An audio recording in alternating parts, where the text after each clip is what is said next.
ఉపాధ్యాయులందరికీ నాతోటి విద్యార్థులకు ముందుగా శుభోదయం. నా పేరు డి జ్యోతి. నేను 10వ తరగతి చదువుతున్నాను.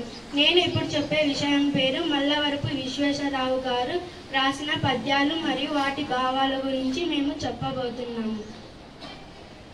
పసిడి పాపల మురిపించు పాఠశాల వారి నరులకు జ్ఞానంబు భద్రపరచి అంది ఎచ్చడి నిజమైన మందిరంబు అక్షరంబుల నేర్పు దేవాలయంబు. భావం: స్వచ్ఛమైన మనసులు గల బాలకులకు పాఠశాల ప్రేమగా అక్షరాలు నేర్పుతుంది. అది జ్ఞానాన్ని అందించి మంచి పౌరులుగా తీర్చిదిద్దుతుంది. నా పేరు హని. నేను 10వ తరగతి చదువుతున్నాను.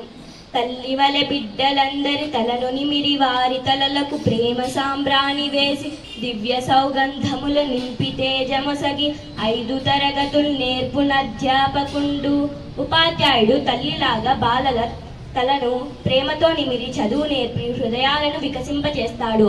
నైతిక విలువలతో పరమలిస్తాడు. తల్లియొడి నుండి కాలిడి ధరణి పైన అడుగు వేసేడి బుజ్జాయి బడికి రాగా అయ్యవారల చేత ఆలుగరపి బ్రతుకు గృహసీమకు నంపు పాఠశాల. భావం: తల్లి ఒడి దిగి బుడి అడుగులు వేస్తూ పసివాడు బడికి వస్తాడు.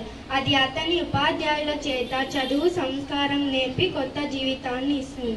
ఇంతటి అవకాశం ఇచ్చిన ప్రధానోపాధ్యాయులు గారికి ధన్యవాదాలు.